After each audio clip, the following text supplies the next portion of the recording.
Yesaya mengingatkan Ahaz sebagai raja pada waktu itu. Dia ingatkan kepada dia supaya jangan tidak percaya, karena yang muncul pada waktu itu dia tidak teguh. Ya, kalau kita mendengarkan kata tidak teguh berarti mudah terombang-ambing. Dia mudah jatuh karena tidak teguh. Kalau teguh berarti itu kokoh, kuat. Kalau tidak teguh berarti berbicara tentang hal yang membuat dia terombang-ambing. Karena itu ketika Tuhan berfirman, melanjutkan firman-Nya kepada Ahaz, mintalah suatu pertanda dari Tuhan Allahmu. Biarlah itu sesuatu dari dunia orang mati yang paling bawah, atau sesuatu dari tempat tertinggi yang di atas. Karena ini yang berbicara, yang mempunyai segala sesuatu, Tuhan Allah pencipta. Dia mengingatkan Ahaz untuk meminta pertanda dari Tuhan dalam hal kepemimpinan dan dalam hal apapun yang akan dilakukan oleh Ahaz terhadap negeri yang dipimpinnya. Tapi apa yang dikatakan oleh Ahaz dalam bacaan ini, saudara-saudara, aku tidak mau meminta, aku tidak mau mencobai Tuhan. Itu jawaban dari Ahaz. Tapi sebetulnya bukan dia tidak mau meminta atau tidak mencobai Tuhan, tidak mau mencobai Tuhan, tapi sebenarnya itu yang terjadi dalam kehidupan Ahaz, karena dia tidak percaya, dia tidak teguh. Dan karena itu dalam hal meminta juga dia pesimis. Kalau kita baca bacaan sebelumnya, komunikasinya dengan Yesaya berkaitan dengan kepemimpinannya, tetapi juga berkaitan dengan kepercayaan kepada Tuhan. Dia terombang-ambing. Jadi ini baru nubuatan.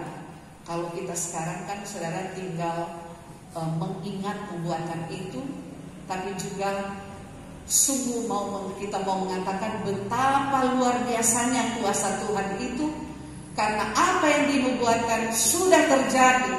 Immanuel itu sudah datang. Immanuel itu yang sudah menyertai kita sampai detik ini. Immanuel itu yang menjadi tanda bagi kita ketika kita mengalami berbagai hal yang kita rasakan di tengah-tengah dunia ini. Dialah pertanda. Maksudnya saudara, kalau kita mau meminta sesuatu, kita minta kepada Dia dalam nama Tuhan Yesus. Apapun kita minta dalam nama Tuhan Yesus. Ketika semua itu sudah digenapi, sekarang ini yang kita minta adalah Immanuel itu tidak hanya menyertai kita, saudara. Dia ada di atas kita, Dia ada di dalam kita, Dia ada di kiri kanan kita, Dia ada di sekeliling kita. Seperti ada lagu tuh, kiri kananku ada Tuhan, sekelilingku ada Tuhan, dalam hidupku ada Tuhan, Yesus selalu bersamaku. Itu tuh Immanuel. Immanuel itu menyertai kita karena Dialah tanda kehadirannya, kuasanya, otoritasnya, kepemimpinannya, pertolongannya, mujizatnya, kuasa-kuasa yang Ia nyatakan menandakan bahwa Dia Allah yang datang ke dalam dunia untuk menyertai kita semua. Jadi kalau Ahaz menolak meminta tanda, maka Yesaya berkata, biarlah Tuhan sendiri yang akan jadi pertanda. Karena kadang kita berpikir dari sifat kemanusiaan kita. Meminta sesuatu, kadang kita sendiri tidak jelas dengan apa yang kita minta. Kita berharap, tapi kadang tidak ada harapan sesungguhnya di dalam diri kita. Akibatnya, apa yang kita imani tidak terjadi. Seperti yang terjadi dalam diri Ahaz, karena dia tidak terpercaya.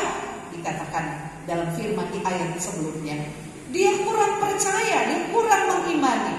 Bukankah saudara begitu banyak orang Kristen yang mengatakan dia adalah pengikut Kristus, tapi kadang Kristus tidak menjadi pertanda yang menemani hidupnya. Kristus tidak dirasakan, dibutuhkan untuk menemani dia sebagai Immanuel. Padahal kita seringkali mendengarkan pemberitaan tentang itu dan memperkatakan pemberitaan itu, tapi kadang oleh karena pengaruh pikiran dan hati kita dalam hal pergumulan di dunia ini, maka pertanda itu jadi tidak jelas dan malah kita tidak mau meminta tanda dari Tuhan untuk menyertai kita. Nah, kita tahu saudara, kalau Minahasa ya pasti di tempat-tempat lain ada juga budaya-budaya yang seperti itu, tanda-tanda. Saya pernah melayani di salah satu jemaat di Manado Utara yang kuat sekali balia tanda. Ketika saya ada di belakang, kemudian ada seorang bapak yang lewat. Di belakang memang masih hutan. Tiba-tiba ada satu burung yang berbunyi cuma satu kali tapi panjang. Dia begitu. Ini bapak berbagi, oh no, ada lekoman ini yang anak perempuan yang mau hamil di luar nikah. Oh Tuhan, bayangkan saudara, bunyi burung bisa dijadikan pertanda. Dan saya kira memang kita juga kan seringkali melihat itu juga kadang atas izin Tuhan, saudara. Kalau kita melihat alam ciptaan Tuhan, lalu ada tanda-tanda seperti pelangi, toh? Pelangi ketika sehabis hujan ada pelangi, kita ingat akan janji Tuhan. Oh, ini kita ingat ketika disampaikan di dalam kitab Kejadian bahwa pelangi itu busur kuku taruh di langit, ya, sebagai tanda perjanjian yang Tuhan tidak akan lupa berkaitan dengan air bah. Sehingga ketika kita melihat itu luar biasa janji Tuhan, itu adalah tanda. Tapi orang lebih banyak menyukai tanda-tanda yang terjadi dalam lingkup kehidupan yang ditekankan dari segi budaya daripada mengimani Yesus yang adalah Immanuel yang menyertai kita di setiap totalitas kehidupan kita. Contoh yang lain, saudara, saya masih ingat itu dulu ketika di kampung sekitar jam 12 itu kalau tidak salah, kami ada beberapa teman mau turun ke sungai. Tiba-tiba orang tua yang ada di sekitar itu mengatakan, jangan berani turun di sungai jam-jam begini. Oh, dari kapan? Pokoknya ini boleh. Mau terjadi sesuatu mau turun jam-jam begini, jam 12 di air, di sungai, di kuala, kalau bahasa kita. Kami saking bingungnya dan juga takut tidak jadi turun, saudara. Karena ada bilang jam 12 boleh turun di kuala. Atau ketika anak sementara belajar tiba-tiba cicak jatuh di atas buku. Oh, puji Tuhan, semua sarjana anak-anak. Padahal ini anak masih kelas berapa, sudah mau belajar. Tapi itu orang selalu anggap itu tanda, itu petunjuk. Dan percaya sekali dengan petunjuk itu, toh kita lebih mempercayai petunjuk itu. Tapi memang kadang atas izin Tuhan, tapi kita harus memuji segala sesuatu. Semua berjalan, tunggu, dulu sadiki, kasih lewat dulu nih, tahu siapa nih mau lewat. Tapi kalau orang bersih, saya lewat dulu, atau cepat-cepat berjalan. Macam-macam. Saya kira kalau mau cerita soal budaya, apalagi kalau naik rumah baru, tahu saudara, di dalam kamar dulu kan rumah-rumah kayu, toh. Kalau ini tidak ada dulu rumah-rumah kayu. Masih kecil kita masuk di dalam, ini ada sate, ada saguer. Mari dulu kecil-kecil, Oma Ella, ini boleh masuk di situ. Karena kata tuh di situ dan tuh mau taruh di situ, mau jaga-jaga di rumah. Nah, orang kata anak-anak kecil ya minta, oh begitu dah. Dalam banyak hal juga saudara, kepemimpinan kehidupan Israel kan sinkretisme itu banyak. Pengaruh-pengaruh kepercayaan di luar iman itu banyak. Sampai saat ini saya kira pengaruh-pengaruh itu masih tetap ada. Itu sebabnya ketika kita merenungkan lagi tentang kelahiran Tuhan Yesus, menyambut Natalnya, semua kita diingatkan bahwa Yesuslah Immanuel. Dialah pertanda. Kalau kita mau meminta apapun, Tuhan berikan petunjuk. Kalau Tuhan berkenan atau Tuhan tidak berkenan, Tuhan berikanlah petunjuk.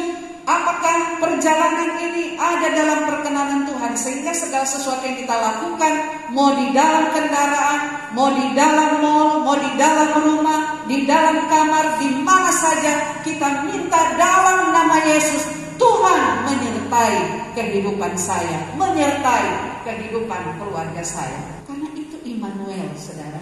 Bukan cuma orang dia taruh di surat, dulu dia taruh di surat. Setelah bicara semua, Immanuel, Tuhan beserta kita. Tapi sebenarnya beserta kita, totalitas hidup kita. Dia menjadi pertanda dalam seluruh hidup kita. Sebenarnya ketika ini diingatkan kepada Ahaz dalam kepemimpinannya, Tuhan mau ingatkan dia, engkau sebagai raja, engkau akan mengalami banyak sekali hal dalam hidupmu. Minta pertanda dari Tuhan. Apakah itu di atas langit yang paling di atas, ataukah di bumi yang paling di bawah, mau menyatakan Tuhan yang mempunyai kuasa di sorga dan di bumi. Tuhan itu mengatasi langit, tetapi juga dia mengatasi bumi. Maka apapun yang dia mau minta sebagai seorang raja, pasti Tuhan akan jawab. Tapi dia tidak mau. Kenapa? Karena justru dia tidak percaya. Dia tidak teguh jaya, kalau pasal sebelumnya katakan. Dia tidak kuat dalam imannya. Pergumulan-pergumulan yang kita alami, saudara, kadang bisa merubah cara berpikir, bersikap, dan bertindak kita. Tapi saya percaya, saudara-saudara, bapak-bapak, ibu-ibu K2P2 Manado yang pernah mengalami beragam model kepemimpinan di karakter-karakter kota Manado yang berbeda-beda, ada banyak sekali tantangan, tapi saudara-saudara diizinkan Tuhan untuk melewatinya. Saya ingat ketika di zaman kepemimpinan wali kota Manado, Bapak Wimpi Frederick, kota berhikmat, Riki Torangwe ada tuh grup Hokmah, itu mau menyatakan tentang Sofia, bagaimana hikmat Allah menyertai, tetapi tentu ada tantangan-tantangan, ada pergumulan-pergumulan. Tapi puji Tuhan kita selalu diingatkan supaya kita jangan lupa ada Immanuel yang selalu menyertai kita. Yang lain mungkin satu waktu tidak akan bisa bersama kita. Jabatan mungkin tidak lagi bersama dengan kita, atau hal-hal lain tidak lagi bisa mendampingi kita. Tapi Yesus itu adalah Immanuel yang tidak pernah berhenti menyertai kita dalam suka maupun duka, dalam keadaan apapun. Yang Tuhan harapkan adalah kita mintalah petunjuk. Tanda itu kan adalah petunjuk. Dulu juga kan ketika Israel akan mengalami penghukuman oleh karena pertentangan yang terjadi dengan Firaun, kan firman mengatakan, Musa mengatakan, kasih tanda semua di pintu supaya lewat ini kebinasaan. Itu pertanda, taruh darah, itu tanda bahwa ini umat Tuhan. Tuhan mengetahui ini kepunyaan Tuhan. Banyak sekali saudara-saudara yang kita butuhkan dalam hidup ini. Minta tanda dari Tuhan, minta petunjuk dari Tuhan, supaya seluruh hidup kita benar-benar dipenuhi dengan sukacita. Karena tidak ada sukacita lain selain dalam penyertaan dan pemeliharaan dari Sang Immanuel.